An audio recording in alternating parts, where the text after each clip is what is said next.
Thank you so much for that warm introduction. I'm super excited to talk to you guys today about Reddit's user research evolution. I'm generally approachable, so I'm going to try and keep this rather brief. So most of the time is going to be spent with us kind of doing Q&A, and I'm happy to answer your questions. So be sure to think through, maybe as I'm going through the slides, add your questions to the chat. But you can also, feel free to save those and introduce yourself at a later point after when we do the Q&A. I'm just happy to kind of chat with you. Feel free to also take your, show your video if you want. I think it's important to be interactive when we're trying to connect to people. So you can also raise your hand when we're doing the Q&A to kind of announce that you have a question, and then we'll kind of call on you, and that'll be discussed again at the end. But happy to chat with you about Reddit's user research evolution. So I think Tom gave a pretty good overview of who I am and what I'm about, but I'm just going to give you a little bit more in depth about my background. So at Reddit, I'm the head of user research. I'm a social scientist, and I focus on change at the intersections of technology, strategy, innovation, and the digital space. So I've spent almost 2 decades working at all these different places: corporations, startups, nonprofits, media, and the public sector. At Reddit, I oversee the user research organization. We deliver tactical and strategic insights across product areas such as advertising, international, content, growth, community, all the things that would be important for us to know about on Reddit. The work I lead with my team focuses on informing about experiences that reflect a deep understanding of user needs, behaviors, and motivations. And that's the first thing that I'll say is important to think about, is that's our mission, is a deep understanding of user needs, behaviors, and motivations. I joined Reddit from PayPal in 2020. And at PayPal, I was in charge of the company's global large enterprise merchant research strategy across all 200 countries and regions that we were a part of.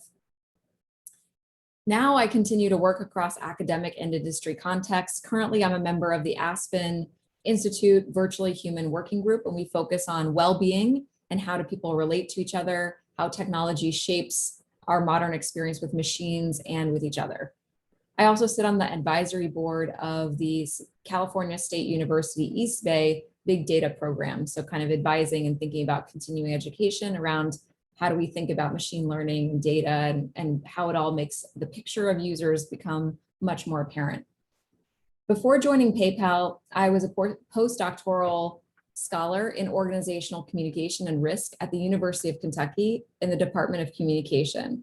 And earlier in my career, going back even further, I was a journalist at Fox and NBC, a public relations professional at Edelman, a legislative assistant at UPS, corporate public affairs, a researcher at Harvard Law's Berkman Klein Center for Internet and Society, and a trainer at the Experiential Learning Lab at the USC Marshall School of Business.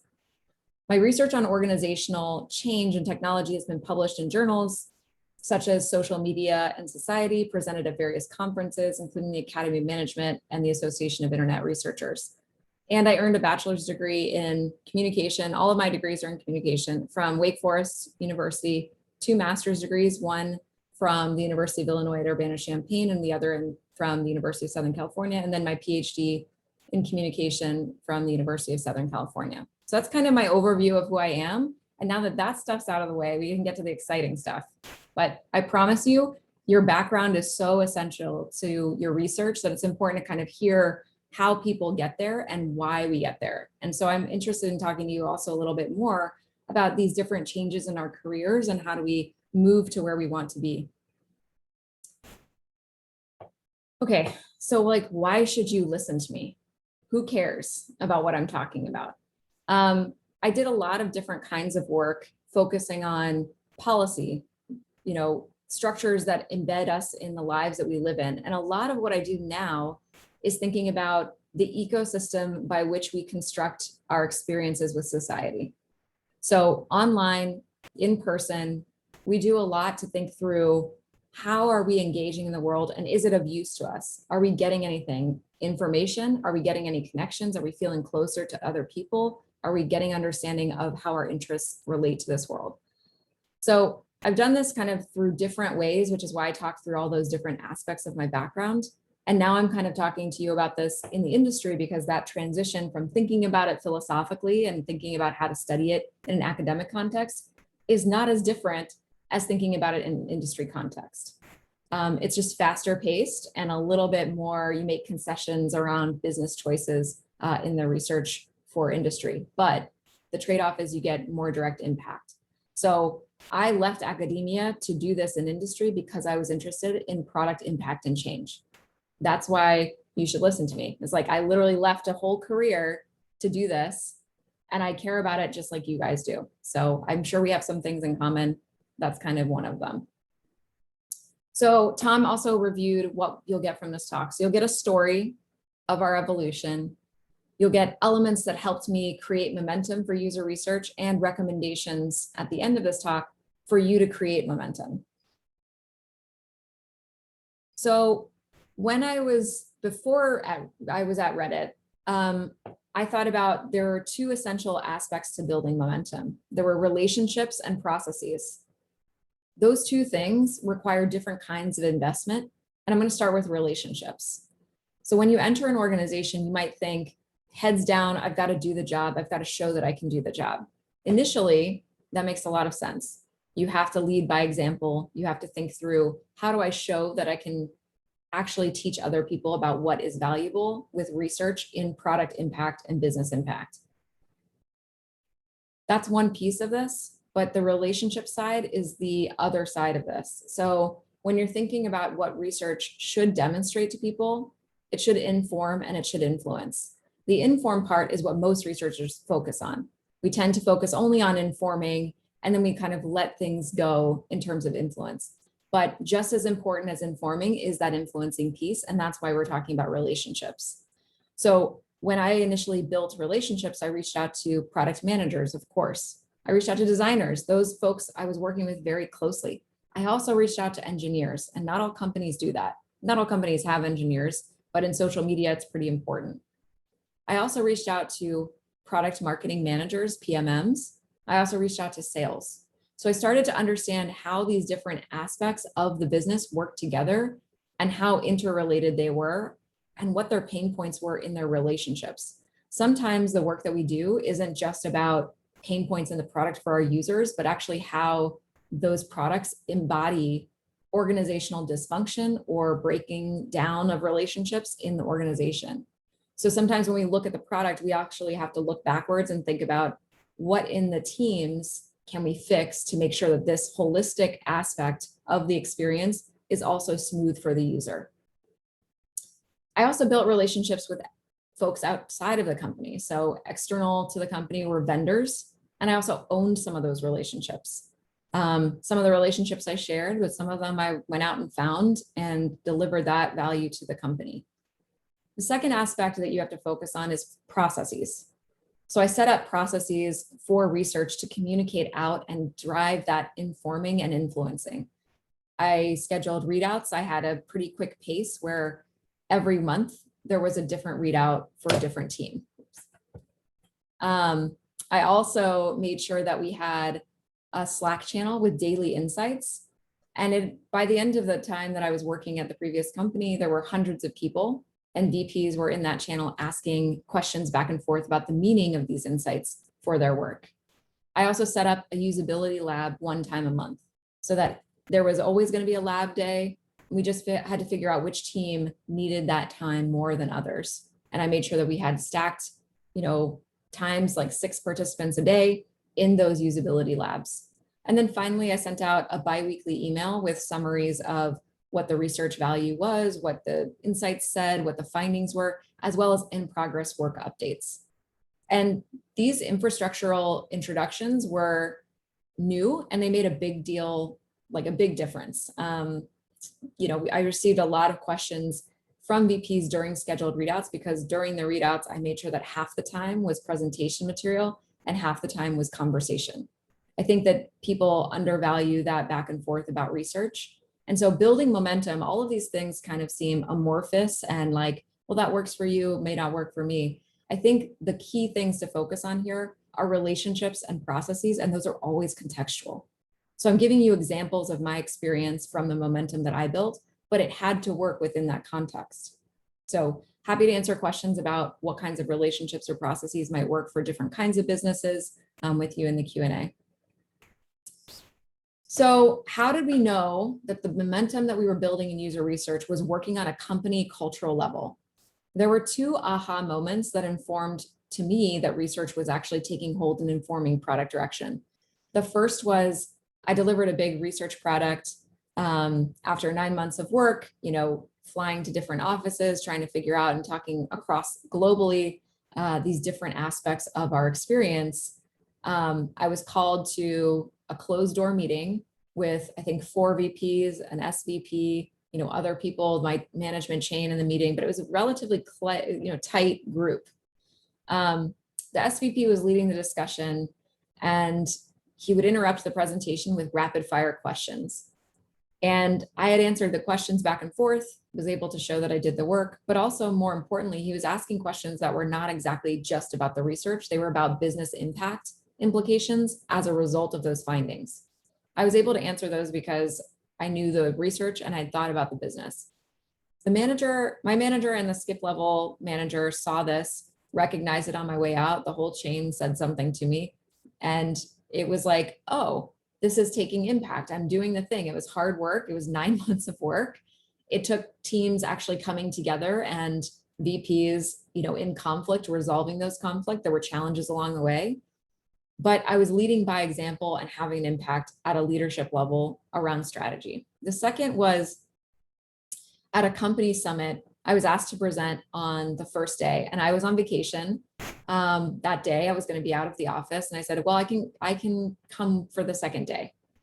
And they said, okay, we're going to restructure the program so that you present on the second day, and we start to look forward into what is the future of this division in the future of the company around this specific area in the future. And I didn't really realize, I didn't think anything of it. And so I gave my slides to the team, left on vacation for a week, came back and gave my talk. I skidded into the hotel right before the talk, gave the presentation and sat down and had my breakfast. And every subsequent talk after that cited my results, my findings in relevance to the future business direction for the company. And it centered on points in my slides. And I was sitting there kind of eating my breakfast muffin and thinking, oh, I didn't really expect this. And I had put in the work for a high quality presentation, high quality process, and it had a huge ripple effects for where the company was going to go with their strategy. So that's kind of like leading by example. That's my policy. And these are the aha moments, is like, do the work, the rest will follow. You have to do the work. And again, the work is related to processes and relationships. This work would not have been successful if I had just focused on the heads down research work itself. I had to build infrastructure around it. And I also had to build those relationships. So leading by example, I wasn't a manager, but I was ending up leading many teams and thought leadership around this sector globally. So that's kind of those are my aha moments prior to Reddit. The other thing that I'll say, and this is something that you obviously know because you're here at the UXPA of Kansas City, is that connection matters. Outside of work, I was thinking, how do I make this transition from academia to industry? This was my first job out of the postdoc, out of the tenure track process. And I was thinking, I've got to know more about how people think about their work and how they describe it. And I was very lucky to be invited to dinners and meetups and networking occasions, but I also sought them out. I also attended conferences, and I will say that we might be a little dismissive about conferences that are hosted by products, but in fact, some of those product conferences are where you find just other like-minded individuals considering the same products. So it might be a free sponsored event, still go, half the battle is showing up. So connection matters, take advantage of the opportunities that we've got. That kind of advice during COVID, it doesn't mean that those opportunities go away. It means they look different. Like, for instance, this remote conference, this remote session. Okay, arriving at Reddit. When I arrived at Reddit in January 2020, I had a lot of energy to build infrastructure. However, the contrast going from a Fortune 500 company to a much smaller privately held tech company meant a drastic change in context. So if you're thinking back to processes and relationships, all of that had to be contextual to a new context.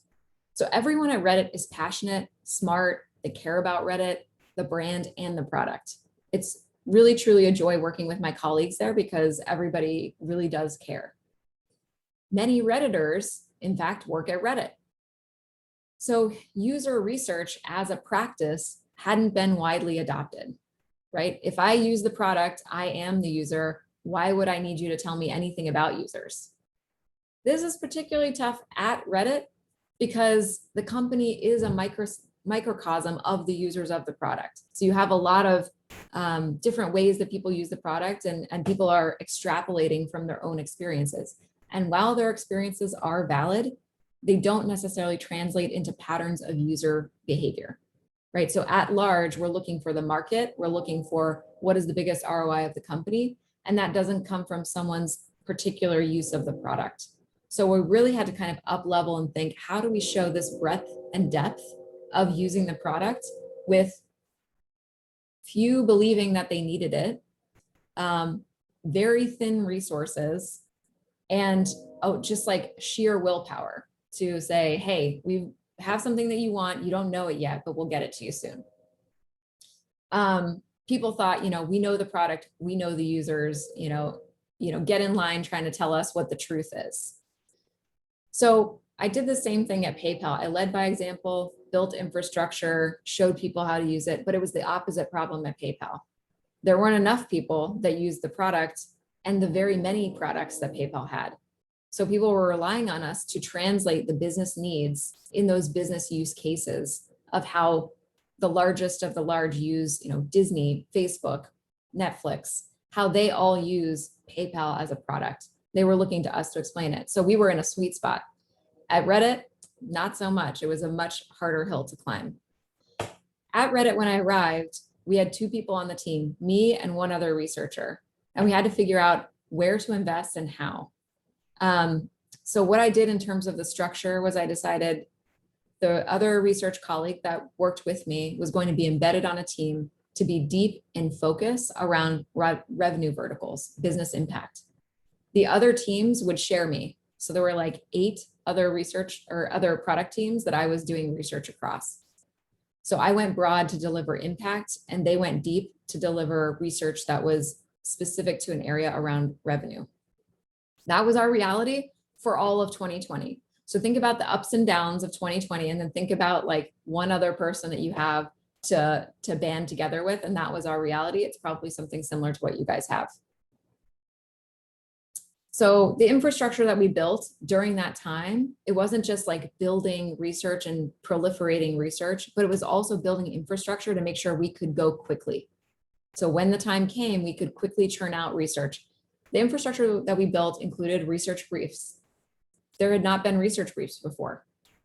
We built presentation templates so that there was consistent quality, data storage and access control to user interviews, to survey responses, anything that involved user content that they gave us with consent forms. We also established consent forms and a consent form process. I also looked to build out our communications. So how did we communicate on a regular basis with the company? And then we introduced quarterly planning, which has been adopted by several other teams, including product management and data science. There's a lot of other teams that have actually taken note of our structure in organizational management and have actually adopted it. So user research is inspirational, not just in the findings that we have about our platform, but also as just respectful colleagues and coworkers. We also didn't have a lot of money that first year. If this is a problem for you, I understand.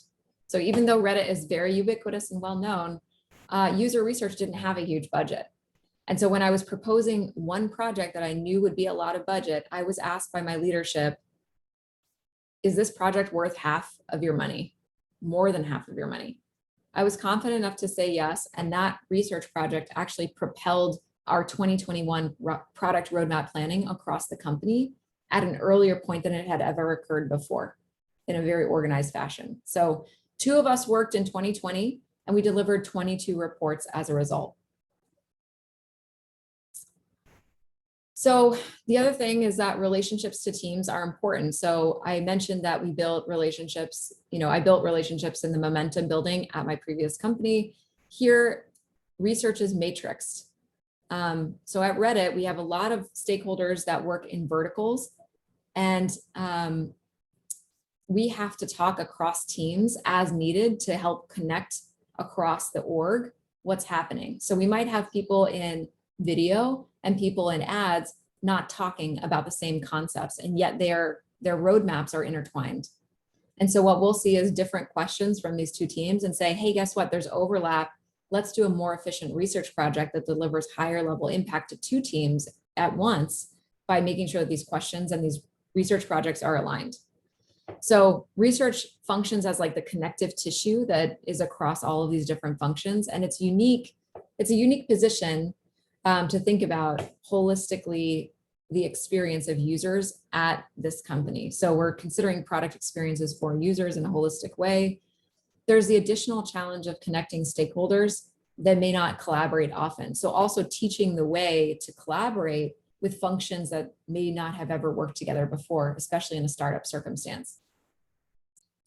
These are some of the relationships we built. So even though we might be small, we're very mighty at Reddit, and we have a lot of departments that are emerging. That's one of the exciting things, is some of these departments didn't previously exist or existed in very tiny groups of people, just like research. So these have all grown as a result of our incredible growth. I think we're like 4 times the size, or growing to be 4 times the size by the end of the year. And we have all these different kinds of relationships with different departments all over the company. And I'm happy to talk about what kinds of relationships these might be for research, because this might be confusing. Like, why would we have these relationships? So I'm happy to talk about that more in Q&A if that's of interest. So what were the aha moments for Reddit? How do we know this was working on that company cultural level? Well, people told us. So they email us, they Slack us, they send a message. They also started attending our readouts and talking in depth about what are the things that they need to know from these readouts. I also get messages at random points from people that I've never talked to before, who have seen something that our work has delivered. People feel confident enough to talk about the information from a place of ownership, and that means that we've been successful. If they feel like they can own the findings and be able to project their work out of that, that's success. So we deliver findings, we share them out, they feel compelled to talk about them as it applies to their work. We also hear that our ideas are introduced back to us, and that's embedded in the mindset of the company at that point. So that's also a successful moment. I also began hearing people thinking beyond their own experiences. So remember that when I arrived, why do we need user research? I'm a Redditor, I get it. People started saying, well, our users think this way, or you know what, our users may think about this product a little bit differently, or we really do need to ask our users what they're feeling or experiencing. That was a huge cultural mindset shift. And within 6 months in 2020, the CEO got up in front of the company and explained, as companies mature, we add on different aspects of information. So the first piece that we hear folks talk about when they're building a company is PMs will produce an idea and see how well it goes with their friends and family. That's a common way we see small startups get going. After that, they add data analysis. So once something's running, they start reading the data, saying, okay, I think we need to do this. We need to adjust this way to get better metrics. Then when you're more mature, you start to actually actively incorporate user feedback.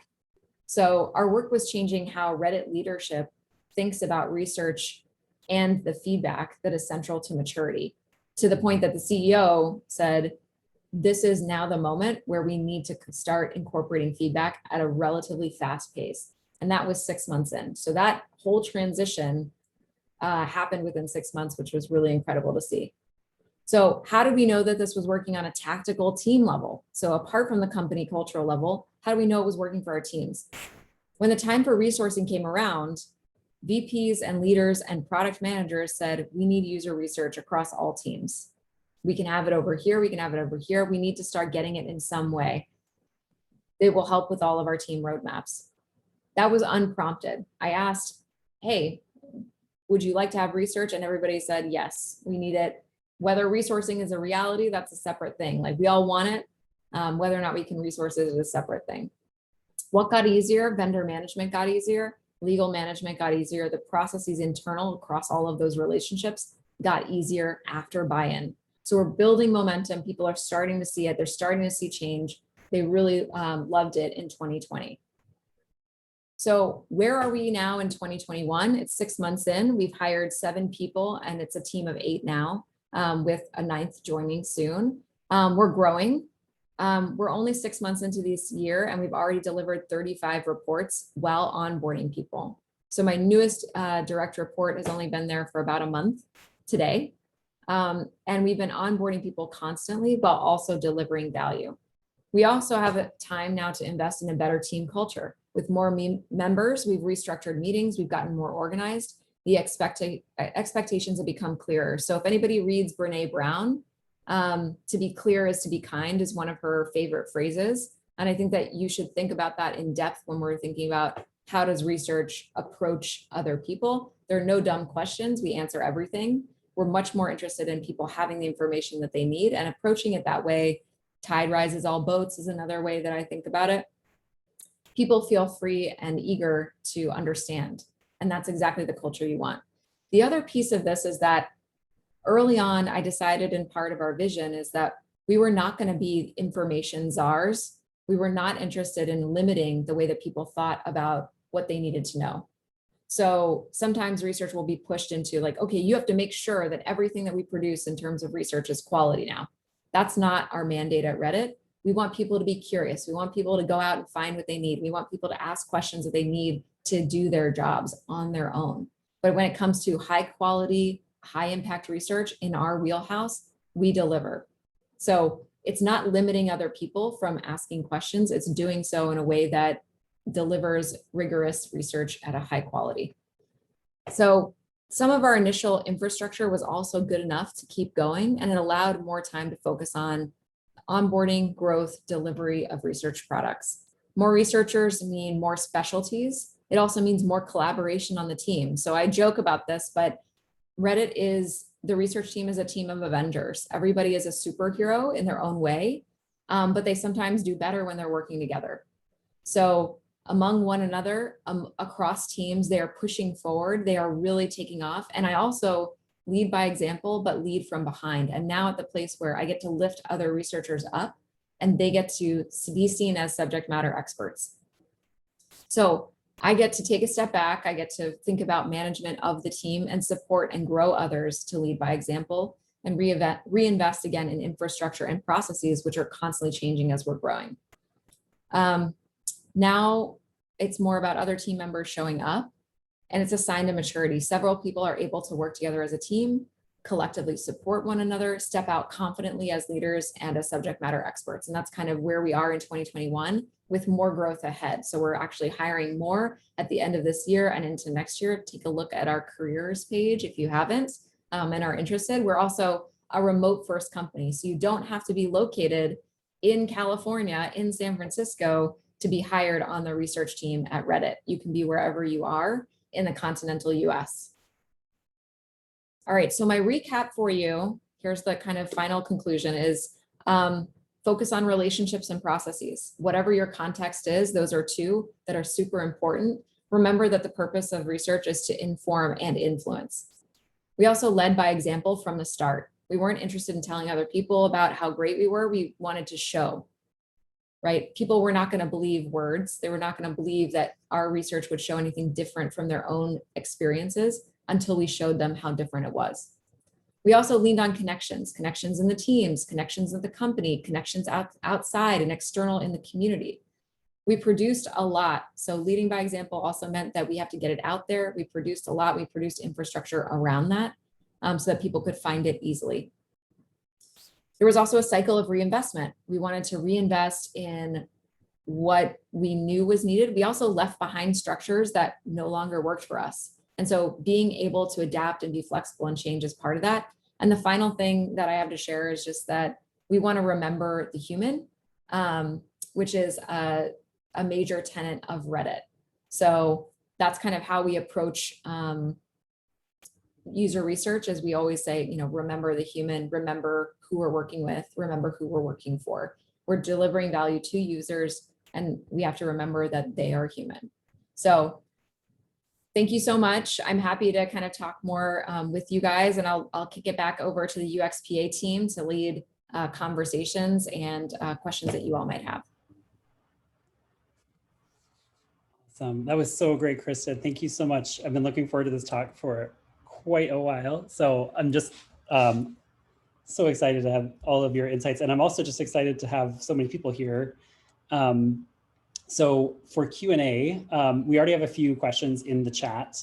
If folks want to raise their hand, you can use the reaction button in the lower bar of the Zoom window and go to raise hand, and we'll get to see you, and we could let you ask a question out loud. But we are introvert inclusive here. So if you do have a question that you don't want to say out loud, just go ahead and throw it in the chat. And just while we're waiting for a few more folks to raise their hand, I'll start with some questions that came up during the conversation. One is just sort of like a process related question from Joshua, who asked how much communication about a research project and how often do you communicate about the project? Do you have a set format for updates? For example, do you have a small update after a day of interviews, or do you wait until you have something more substantial?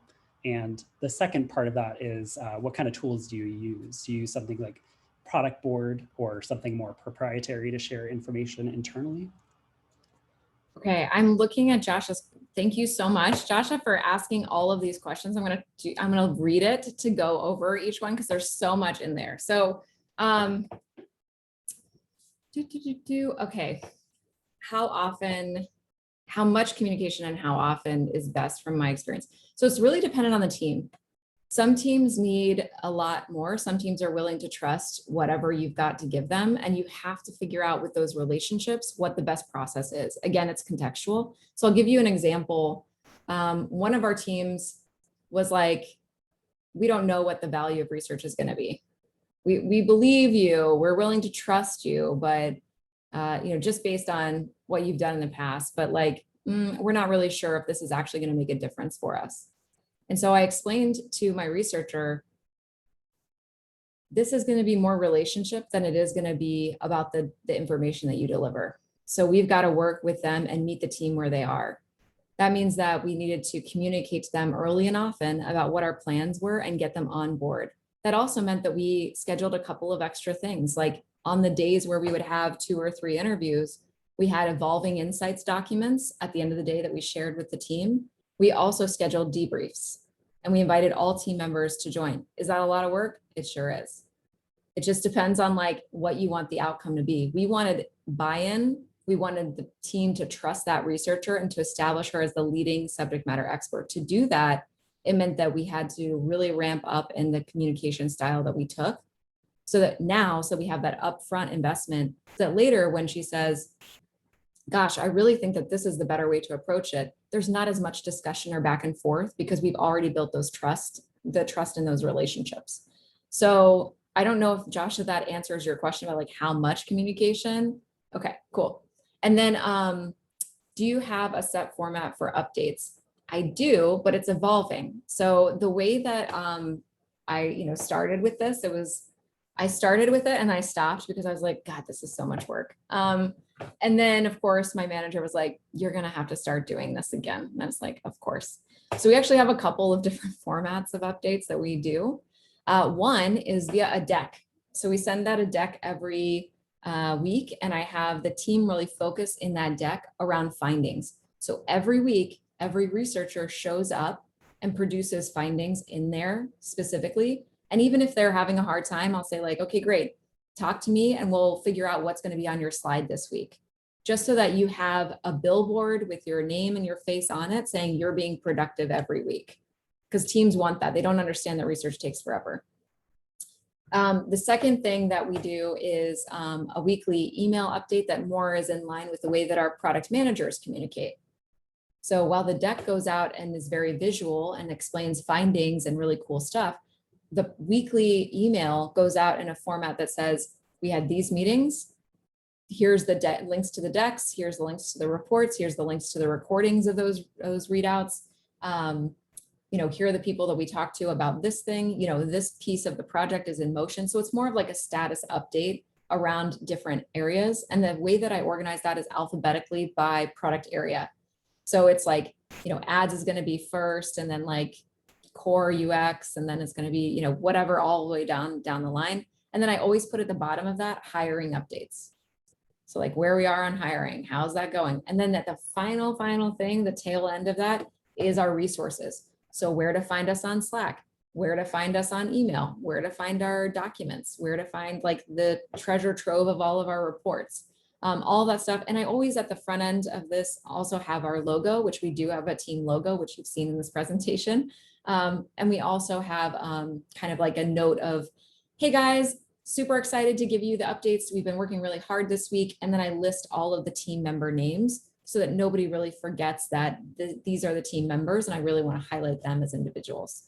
So that's kind of like how I think about delivering that. I think as the team grows and it gets into be like, I don't know, 40 people, we're going to have to think about scaling down, listing everybody's individual name, but at least around the area that they're focused on, I also list their name next to it. So if somebody's on ads, I list their name, so they're always accountable for that, the research that's listed there.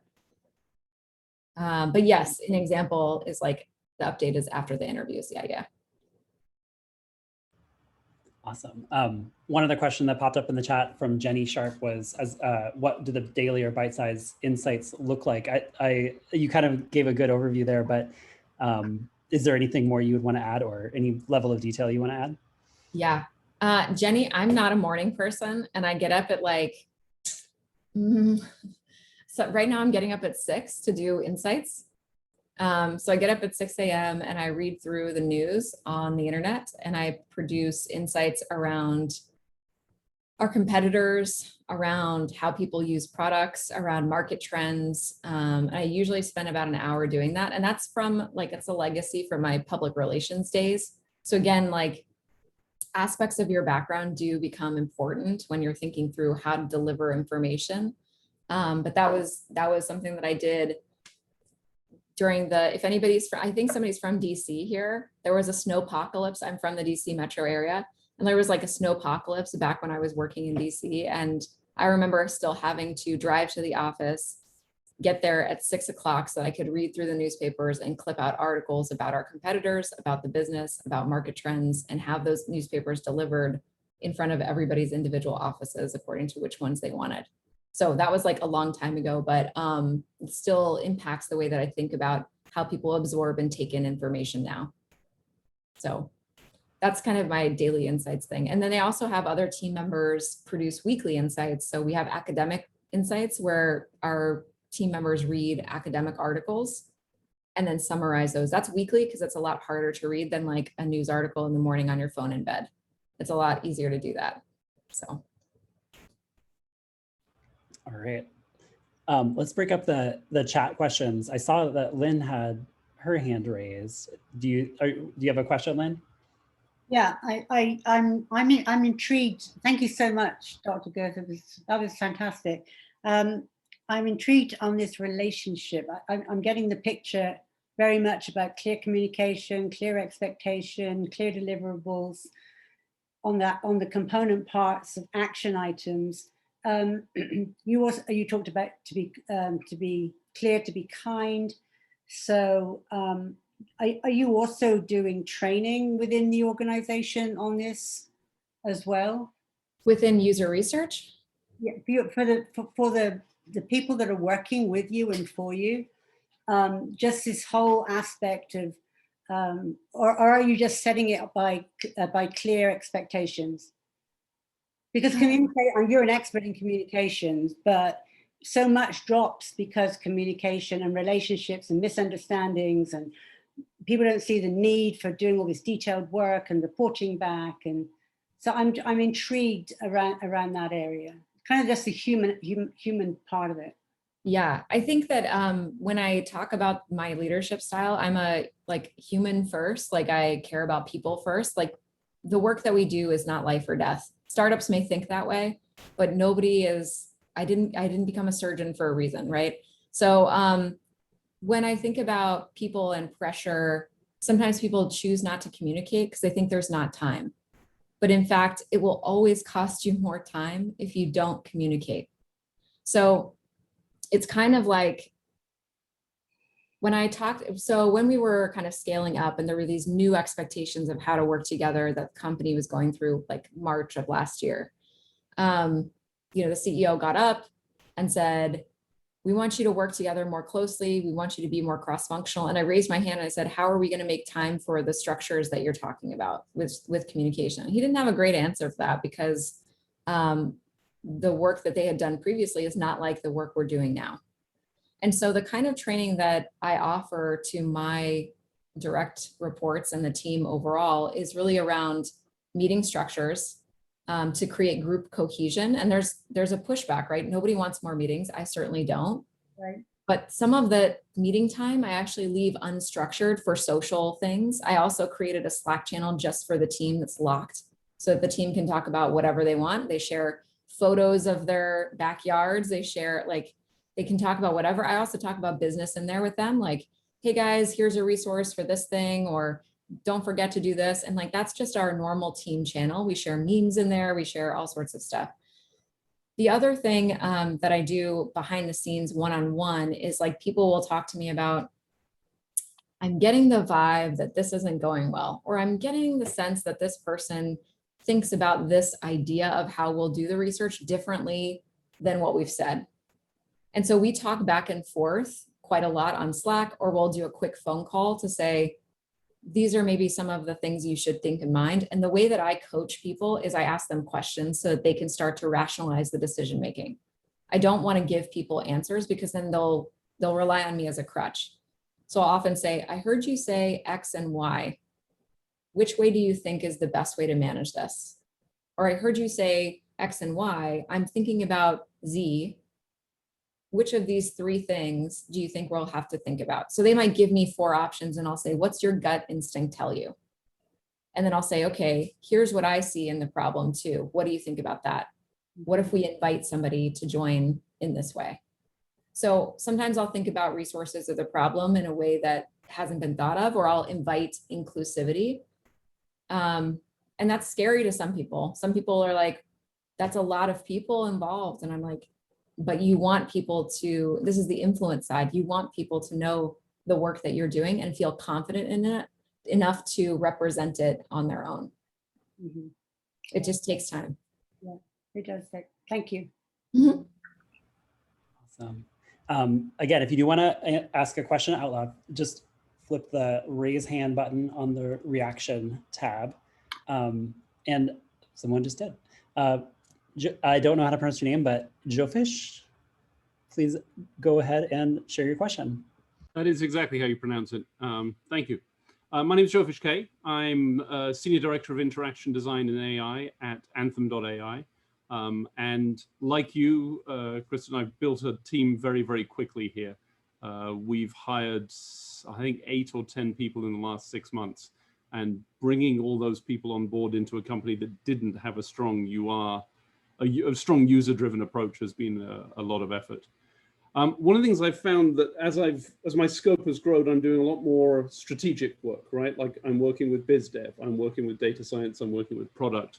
And one of the questions I have for you is, do you have particular tools or models that you're using to explain to your colleagues what the role of UR is in the kind of work that you're doing? And also, importantly, what UR isn't, right? Like we've definitely had to push back where people have said, we need, approximately they come to us and they say, we need this market research. And we say, that's lovely.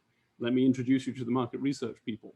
What tools do you use to negotiate that relationship? Yeah, well, so this is where my background as like on Capitol Hill doing a lot of like horse trading comes into play, where I say, I want to say yes. So my approach is always like a yes and. How can I figure out how to say yes to your request is kind of my approach. Or I'll say, maybe let me see if I can manage these different things. So I will also often act rather than throw it over the fence, what I'll say is like, you know what? I think Josie in marketing might have the answer to this. And it's sort of like a, let me be your broker to find the information for you. And it's not necessarily a role that I want. I don't want to be the librarian of information at Reddit, but I find that that then centralizes the questions. So I also find that people will ask the questions along the way that I need to know for the company by coming to a central place to ask their questions. So I would say the tool that I use is one of a broker doing a lot of boundary crossing management. And that means that I also meet cross-functionally with the teams that I'm maybe passing other people to. So I say like, oh, hey, data science, hey, marketing research, let's have a monthly meeting just to chat and talk about what's going on to build those relationships. And I think at first, Joefish, I think one of the things that I realized was like, when I arrived at Reddit, you know, one of the questions, you know, when my title came out, I was a head of research. And like, there were other insights functions in the company. And somebody kind of leaned over to my boss and was like, can you put user in front of her title? Can you just make sure it says user research? And so he like slid his chair over to me and said, can you put it? And I was like, yeah, sure. Who cares? It's fine. I'm a social scientist, so I'm going to research whatever anyway. But if it makes you feel more comfortable, I can put user in front of that. That's fine. But the reason for that was because that signifies that naming and how big your team is scares other people unless they know that they can trust you and work with you. And so a lot of the extra work, I figured that was a signal. So I directly addressed it with that person on Slack. And I said, hey, whenever you have something that makes you feel uncomfortable about my title or about anything of the work that I'm doing, feel free to reach out to me directly. I'm happy to build that relationship with you. So I addressed it. And then I also said, let's have like a monthly meeting just to figure things out. And over time, I calmed that person down quite a bit and said, we're two sides of the same coin.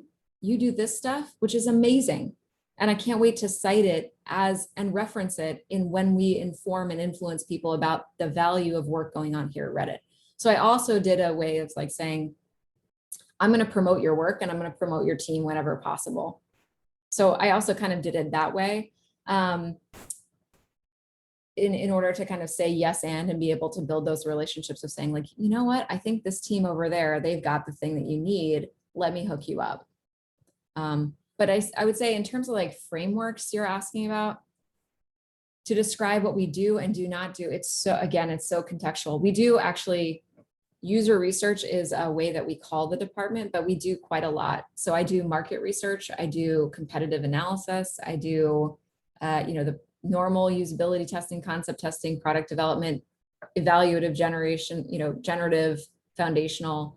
I also do pretty intense measurement and some pretty intense quantitative stuff. I'm trained in machine learning and natural language processing as well. So like when they come to our team, they don't know what methods, and they probably don't know what methods when they're coming to you either. And I think rather than saying like, oh, you're at the wrong department or at the wrong door, what I do is I say, I see what you're saying and I see what you're asking. Let me help you get there and let me help direct you to the right next person. And that's kind of how I view it, rather than telling them like, we don't do that. Yeah. And one of the things we realized we had to do was we started building a community because, it's a lot larger company, right? There's 75,000 employees. So one of the things I had someone on my team do was start to set up those. We now have monthly relationships, building things with all the researchers across the company. And it's Perfect. A great way to build that, to build those relationships. So you can say, great, let me introduce you to this person over here. Let me help you negotiate that process. And Reddit is small enough that it sounds like that's a little bit less necessary, but it seems like a great thing to lean into for sure. Yeah, and I think you're right. Enterprise structures mean a different kind of answer in what you build. Two other things that came to mind when you were mentioning that. One is that we have a research request form. So if people do have questions, but they can't get a researcher, I'm like, we have this beautiful research question form where you just fill that out and put your name and we'll get back to you within a week. The second thing that we have is we used to have, and I shut it down because we don't have the capacity to support it, but given the size of your company could be valuable, is like a regular office hour where people rotate in and out about who takes that on every week. it might be a mess. So I think you have to sense out whether or not that's a good move for you and your team. But like having somebody sit there, maybe 2 people sit there for 2 hours to answer questions, or work on their own work because nobody's there, is also a service that you can offer to other people. Thank you. All right. We're going to keep going down the chat questions. So we had one that you kind of, threaded through this whole talk, but you might have some more thoughts on this. How do other people in departments in the company own the research when it's you who are like actually doing the like practical work of the research? This is tricky because everybody thinks they can do research. They're like, it's just like asking a question, right? I can ask questions. And you're like, totally, you can totally ask questions. I'm so glad we're going to ask you to put your questions into a document so that I can ask them for you as an independent third party.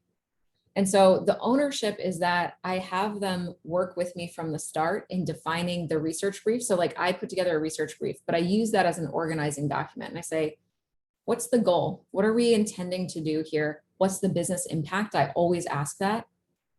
And then I think through what are the related documents? What's the method that I'm proposing? Do we want to talk through that?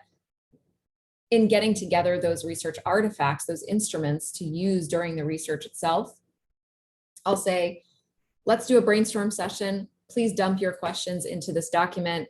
Let's figure out what we want to pull in. And usually they just dump everything, right? They want all the things. They want the moon and the stars and the sky, everything. And that's great. And then what you say is, gosh, we only have XYZ amount of time. I don't think we're going to be able to get to all of this. We could probably do 3 to 5 sections of different areas of inquiry. What are the top maybe 3 to 5 areas that you guys would like? But I love this document and it will definitely propel future research for us. Then they get to decide what the priorities are. So I'm having them develop and inform what I am going to do for them.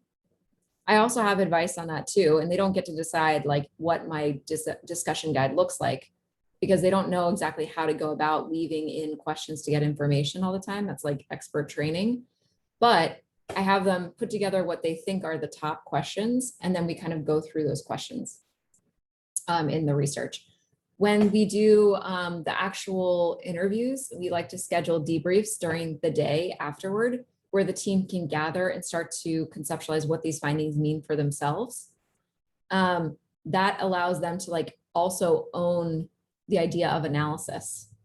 And then finally, when we have the readout, we do the readout, we make time for discussion afterward in a 30-minute debrief after. So we also get to talk about like, now that we have the findings, the synthesis, what do you guys think about it? And then we also circle back a week later. So Linda, kind of getting back to your communication questions, like there's a lot of communication throughout this. Finally, in the a week after we do the readout, we do a debrief to make sure that they remember the research and that we motivate it forward. Something else that we haven't talked about, but is related to this question of ownership. Think about when you're delivering. So when we deliver research, we try not to deliver on a Thursday or a Friday, because guess what I'm thinking about on a Thursday or Friday? Is it more work? Am I thinking about the product roadmap on a Friday? Like at noon, am I thinking about the best way to build this product? No, I'm thinking about TGIF. What is on my weekend docket? I can't wait to get out of here. Give me a break from all of this work, right? So we try to present research findings at the beginning of the week. So we usually hit Tuesdays as our main day of delivery so that people can digest and think about how this impacts their work, reference it back during that week. And then we do the same thing with the debrief the next week. We try to schedule it on Mondays or Tuesdays so that people can then think about it throughout the whole week, as opposed to getting their homework delivered and then, not thinking about it over the weekend.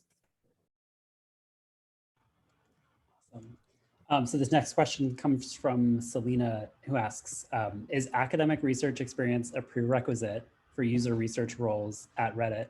And just in general, like how does academic research inform your work? And is it like folks who don't have necessarily like the academic background, what do they bring to the table to research roles?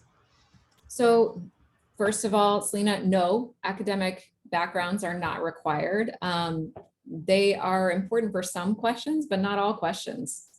So in fact, we have some people with master's degrees, some people with community college. Like it's really just, it depends on the role and kind of what the focus is. I try to build my team not based on like random elitist ideals, but actually what is the role and how does that person work? And can they be a craftsperson, an artisan of research? So I don't really use academic backgrounds as a discriminating factor in evaluating candidates. What I do think about is when we do the whiteboards, which is the second stage of our interview process. First, we do a coffee chat with me. I'm actually going to be hiring contractors here really soon. So if anybody wants to be a contractor on the team, let me know, because there's a couple of roles I'm going to be posting here soon. But basically, when we do an interview, it's just to check, like, what are you looking for in your opportunities? Because I really like to be frank about, like, what do you want? Is this a good fit for you? Are you going to be happy? Because if you're not, then like, what's the point? So figuring out who you are, what you want, what your goals are, I think that's the first interview. The second interview, second stage, is a whiteboard, and that's really focused around evaluating how you think. So there I want to see things like, how do you think through a research problem? How do you think through stakeholders? Like, how do you think through this problem holistically as a researcher? And what is your approach? And there's no right or wrong. I open with that every time. People think that you have to like pass the whiteboard, but it's actually like a deeper problem than that. It's evaluating the way that your mind works around figuring out a problem. And that is not dependent on academic training. That's dependent on your rationalization and thought processes as a human. So that's kind of the way that I think about it. When I think about my academic background, a lot of times what I do is work with people that are describing concepts, or they're describing the ways that they think the world works with Reddit, like product or design is like, we have these theories of how people work. And I'll be like, oh, that's related to this actual theory, or that's related to this actual group of scholars and their literature. And so I kind of pull in from my bookshelf things that are going to help give us a little bit more substantiality to build from than what we've had before. So that's kind of how I use my academic background. The other thing too is like, for evaluating concepts, and we're trying to build some really cool quantitative metrics on the team right now, and they're pretty intense. It's kind of like I said to the team, we're trying to do a dissertation in like 2 months, which is going to be very intense. But basically, the idea is I'm going to be basically training the team on how to do certain statistical methods. So that's kind of how that, you wouldn't necessarily consider that academic. I think about like, you know, libraries and reading a lot, and certainly that is a part of it, but it's more the figuring out of how to solve problems and being able to have conceptual tools on hand to answer those problems. And that's kind of what my training was about. But like, people come to that in different ways, and those perspectives are all valuable. I love this next question because it's kind of where the rubber meets the road. So Jacob asked that after you've started making these changes to the research team, what was your biggest finding in your users, and what changes have you implemented since? For Reddit specifically? Like, yeah, let's go with that. Yeah, with Reddit.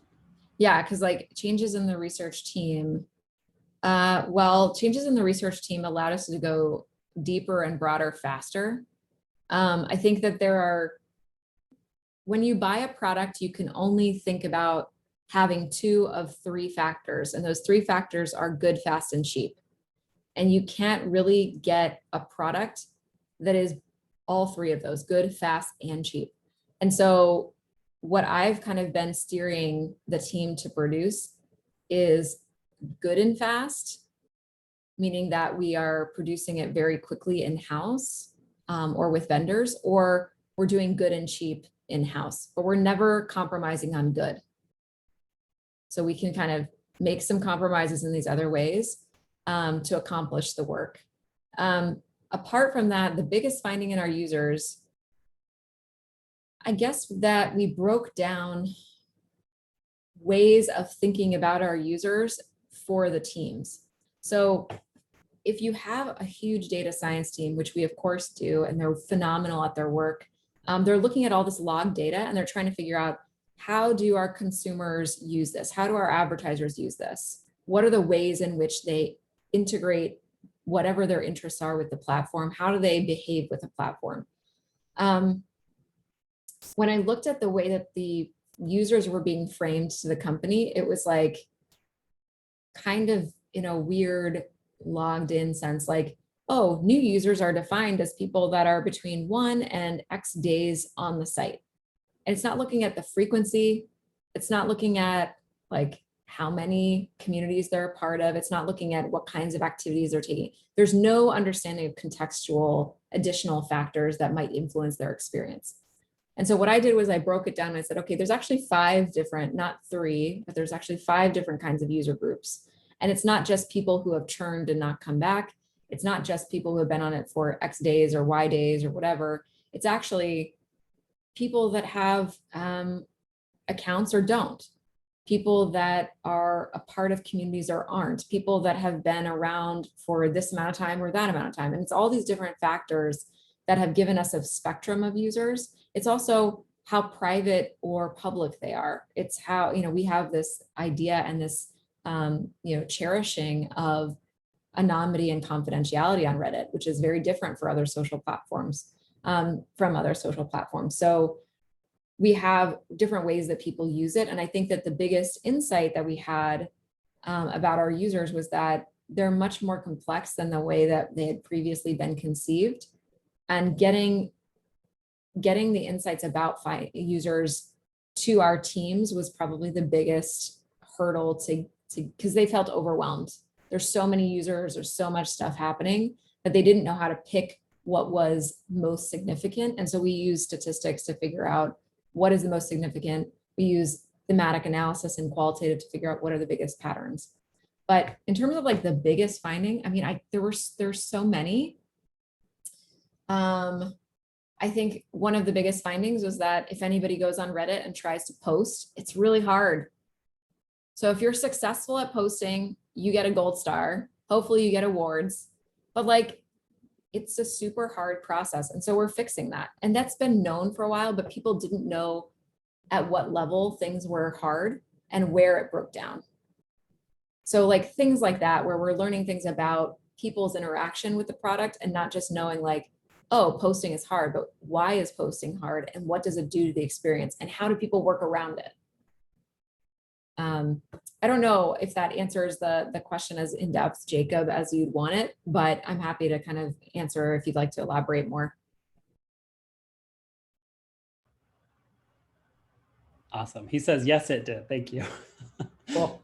Thanks. That was great. It's always awesome to hear just like what the practical results of research is, because it feels like you could just be keep asking questions and finding insights and pain points, but how that actually kind of like has a tangible impact on the product. It's super interesting to hear about.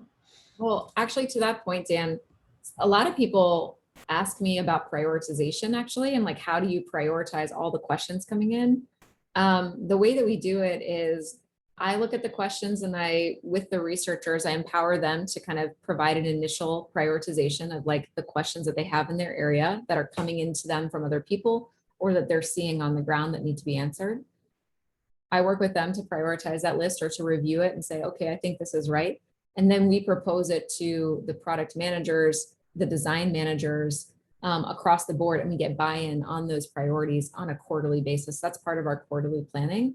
I think sometimes there's disagreement between which priorities are the most important, and that's what those communication sessions are for.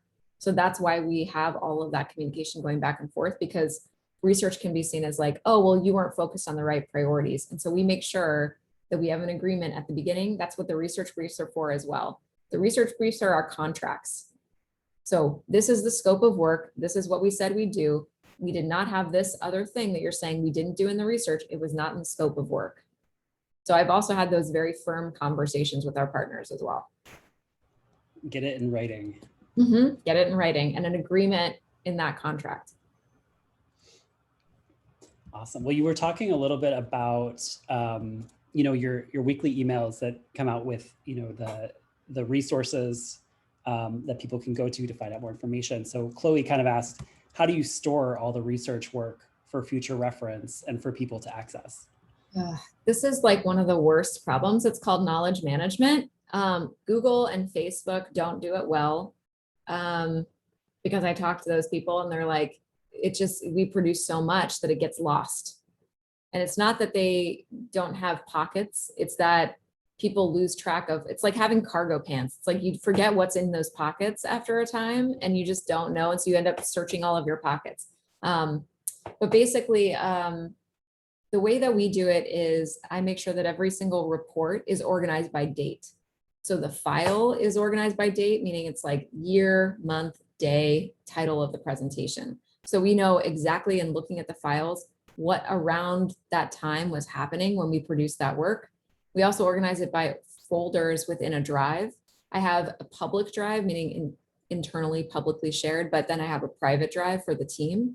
The public drive is for anybody in the company to access. It has our reports. It also has recordings of our presentations, but according to like this report, this deck, this recording, whatever, it's all in the same folder about reports and readouts, has the date that we presented it, and then has the topic.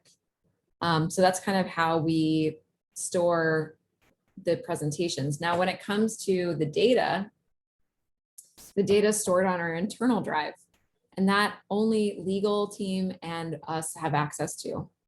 And those folks are the ones that, you know, we want to make sure we are abiding by the GDPR rules that we consented to, that we agreed to with our users. We're very particular at Reddit in all sorts of ways around security, confidentiality, and anonymity. And so we hold those very strictly. We also take, rather than the whole video being accessible to the teams, we take video clips. So we make sure that we have like mashups and ways for people to see the users, see the voice of the user, hear the user, and kind of protect the anonymity around that user's identity by only having clips, making sure that their names are not present, all that stuff. But I would say that there are some knowledge management tools out there. Handrail is one. There's one that's like that I've seen in another company, and it was like kind of a mess. It's not, there's no really great solution. It's like you have to have like a degree in library science to figure that stuff out really well. So if anybody is interested in that, there's a whole career path around library science within the user research realm and generating insights and keeping track of them. All right, I'll just throw out another call. If anybody has any questions that you want to, or comments, or wants to just have a dialogue, just raise your hand. We'll call on you. I'll throw another question from the chat. Marlon asked, not sure if you mentioned it yet, but what are the ways that you do test your users? So just a little how the sausage gets made, live interviews, user surveys, questionnaires, etc. This is good. So Marlon, you've hit on a lot of the ways that you can collect. It's like all of the ways that you can collect data. But basically we do, you know, live Zoom interviews, of course. We are returning to office right now, but like we actually help with the return to office pilot. So in case you're wondering, I think, you know, Joe Fish, you asked, like, we get pulled into all sorts of stuff. So do you. We got pulled into employee return to office survey testing, which is not at all user research, but we're the experts on surveys. So we did it. So basically, yeah, we do live interviews, but via remote services like Zoom or Google Meet. We use transcription for those, as well as we do video clip shortening so that, you know, we have clips and mashups and kind of like highlight reels of the user interviews. We do user surveys. We do user Intercept surveys. So I actually helped build the Intercept tool. So if you're ever on Reddit and you get an Intercept survey request for anything, I usually helped with that. Or there's, I helped build it, but we now have a survey scientist on the team, thank goodness. And he's mostly involved in that now. And so that comes from our team. We helped build and deploy that. In terms of questionnaires, yes, of course, we send out surveys as well. We send them out in multiple languages to multiple countries at this point because we are internationalizing as a company. And we analyze that data on our own. We also watch recordings of user behavior. So it took 10 months to implement a user behavior recording tool on the platform, but it's not launched everywhere. And it's very protected. So we don't see usernames. We don't see anything really personal at all. We don't even see some of the content that the users see. We're really looking at the interaction with the bubbles on the site. We're really looking at a very abstract level because we do want to protect the confidentiality and privacy of our users. So, I mean, it's not as, I would say, Big Brother-esque as some of the other tools that are out there. Like I've seen some social media, have to be chastised for that stuff. We're not interested in that. Furthermore, the data doesn't get recorded with a third party. So it's like there's no data collection going on in terms of the user or what they're doing. But yeah, we do live recordings, watch recordings of user behavior on certain things that we tag. Thank you. Cool. I'm trying to think, is there anything else, Marlon, that you left out of there that we could have done, like ethnographies? Probably. I was just trying to just trying to figure out the edges of the wall. Let's see what you guys are using when you guys are testing. I'm sure there's different things, but for me, it was a nice way to jump in the pool, get my question wet, and see what you guys are doing at a glance. So. Yeah, I would say too that we do painted door tests, we do A/B testing, we do a lot of that stuff as well, but it's with our data scientists in partnership. So like our experiments, we do a lot of experiments with the product team, and like the data science team really takes that on, thank goodness, because I don't think we could do it. But we do more survey experiments and concept testing. We also do usability testing with unmoderated as well as moderated concept testing. Thank you. Yeah. Cool. Well, Sammy wanted to know how the research team is integrated at Reddit. Are you decentralized, centralized, hybrid? How do you transition from one working model to another? Context switching is tough.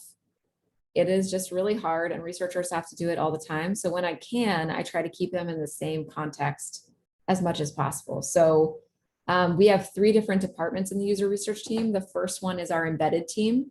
And those are folks that are embedded with a specific product vertical, like growth, ads, international, core quality, those kinds of teams.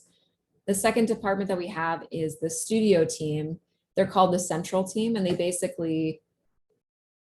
they work on things that might be executive requests. They work on things that might be questions that hit across multiple product verticals. So like, for instance, we might have a question about creators. Creators involve video team, they involve the economy team, they involve the ads team. It's like creators are, amorphous in the fact that they belong to a lot of different kinds of teams. So we have a second department that allows our researchers to involve themselves across different product verticals in that central department. And then the final team is our research ops department. And that is our team that focuses on all the wires in the back that need to be cleaned and made sure that they are all working appropriately with our recruitment, our participation, our participant experience, data, security, legal, all that stuff. Yeah. All right. You did kind of talk about this when you're covering the different techniques you use, but how much do you look into user behavior and general changes within subreddits? And the specific example Varsha shared was the GameStop craze from Wall Street Bets. Oh man, what a week that was. I was scheduled to talk with a group of students about Reddit. And I had to cut short my conversation because the VP was pinging me that week, and I was like, I gotta go.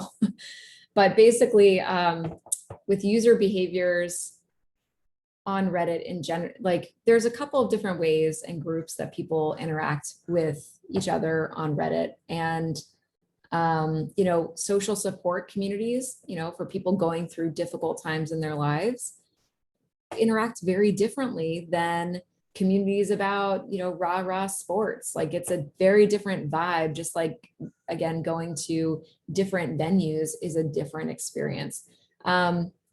I think in terms of the Wall Street bets behavior, what we saw coming in was we saw a surge happen. And let me pull up some information a little bit more, because I don't want to talk off what I'm familiar with regard to this. But basically, with the Wall Street bets, we saw people come in and really get excited about the idea of anything that's like bottom up currency. So crypto, you know, upending the market, shorting stocks, like doing all these like crazy ways to make money fast. It doesn't surprise me during a recession in a global pandemic that is, you know, a huge area of focus.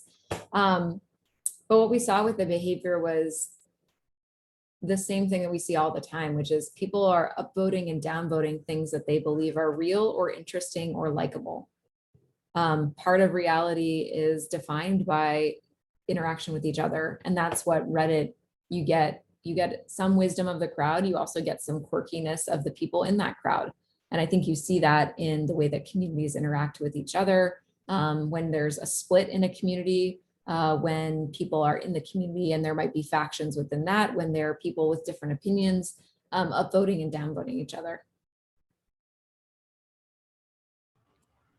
Awesome. It's so cool to hear a little bit of like the what has happened in the company behind that, because you know, like social networks feel like they just, you know, they're kind of like the neutral arbiters, but you know, you are paying attention to this kind of stuff and finding, you know, information from it, taking insights from it.